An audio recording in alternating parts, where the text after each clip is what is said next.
देवगढ़ गांव में हर रात ठीक 3:13 पर एक घंटी बजती है। चर्च तो 30 साल पहले जल चुका था, उसकी लकड़ी, छत, क्रॉस सब कुछ राख हो गया था। फिर भी घंटी बजती थी। गांव वाले कहते थे, जो इंसान लगातार 3 रात ये घंटी सुन ले, वो कभी वापस नहीं आता, उसकी लाश भी नहीं मिलती।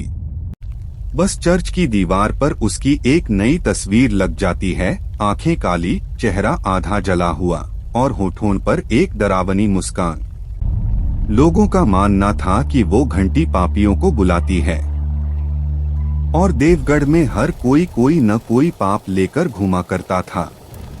पत्रकार आरव सिंह आखिरी बस से देवगढ़ उतरा।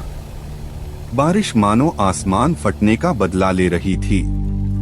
बस ड्राइवर ने उसे उतारते हुए कांपते स्वर में कहा, बाबू आज रात घंटी बजे तो जवाब मत देना, नाम भी मत लेना, सिर्फ सिर झुका के निकल जाना।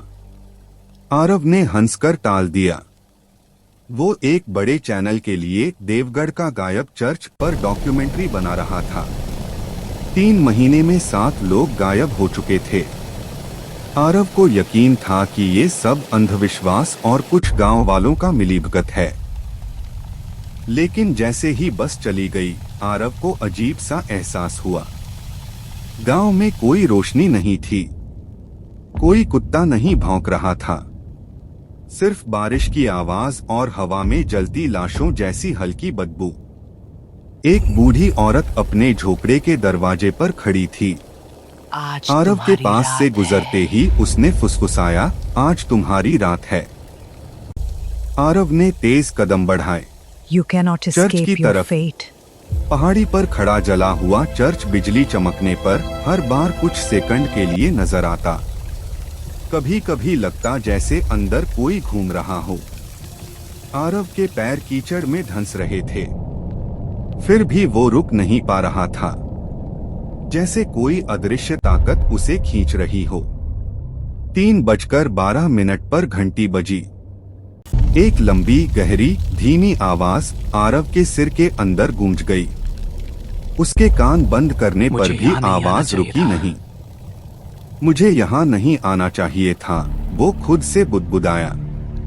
लेकिन उसके पैर खुद ब खुद आगे बढ़ रहे थे। चर्च का विशाल जला हुआ दरवाजा खुद ब खुद खुल गया। अंदर घना अंधेरा था, ऐसा अंधेरा कि रोशनी भी अंदर घुसने से डर रही थी। जैसे ही आरव ने अंदर कदम रखा, दरवाजा जोर से बंद हो गया। कौन है? उसकी आवाज कांप रही थी, पर कोई जवाब नहीं आई, सिर्फ फुसफुसाहटें थी, सैकड़ों फुसफुसाहटें। दीवारें, छत, फर्श, हर तरफ से आवाज आ रही थी। पाप छुप नहीं सकता, सच बोलो, अब तुम्हारी बारी है। आरव ने टॉर्च जलाई और सीढ़ियों की तरफ भागा।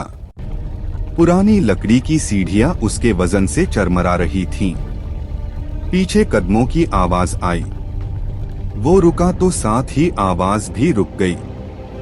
धीरे धीरे पीछे मुड़ा तो कुछ नहीं था, लेकिन आवाज फिर से आई और इस बार बहुत करीब से। नीचे देखा तो दर्जनों जले हुए लोग सीढ़ियों पर खड़े थे। उनके चेहरे आधे पिघले हुए, आंखें काली गड्ढे, शरीर से अभी भी धुआं निकल रहा था। वे सब चुपचाप उसे घूर रहे थे, फिर एक साथ मुस्कुराए। आरव चीखते हुए ऊपर भागा। घंटाघर की घंटी के पास फादर सेबेस्टियन खड़ा था। लंबा, बेहद दुबला, गर्दन टेढ़ी, चेहरा आधा जला हुआ, लेकिन आंखें लाल लाल जल रही थीं। सेबेस्टियन ने धीरे से मुस्कुराते हुए कहा, तुम आ ही गए आरव। तुम यहाँ खुद नहीं आए, तुम्हारे पाप तुम्हें यहाँ लाए हैं। अचानक घंटाघर की दीवारें गलने लगी। आरव के सामने उसकी वो पुरानी रात आ गई।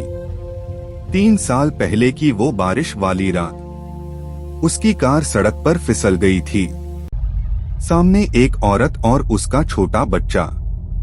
आरव ने ब्रेक मारा, लेकिन डर के मारे गाड़ी घुमा दी और भाग गया। पीछे से औरत की चीखें आ रही थीं, मेरे बच्चे को बचाओ। आरव ने कभी किसी को नहीं बताया, न पुलिस को, न खुद को। फादर सेबेस्टियन अब उसके बिल्कुल करीब था। अब तुम भी हमारे जैसे हो। घंटी की रस्सी अचानक सांप की तरह लहराई और आरव की गर्दन में लिपट गई। आरव हवा में लटक गया। उसकी आंखें बाहर निकलने लगी। नीचे खड़े जले हुए लोग मुस्कुराते हुए तालियां बजा रहे थे। घंटी आखिरी बार बजी। कहाँ है? अगली सुबह गांव वाले चर्च पहुंचे। अंदर सन्नाटा था और आरव गायब। लेकिन दीवार पर अब एक और नई तस्वीर लगी थी। आरव भी बाकी जले हुए लोगों के साथ खड़ा था। काली आंखें, जला चेहरा, डरावनी मुस्कान। पुराना टेप रिकॉर्डर अपने आप चालू हो गया। आरव की टूटी हुई आवाज आई, अगर तुम ये सुन रहे हो तो देर हो चुकी है। कुछ सेकंड खामोशी। अगली फिर बहुत पास से फुसफुसाहट आई, अगली घंटी तुम्हारे लिए बजेगी।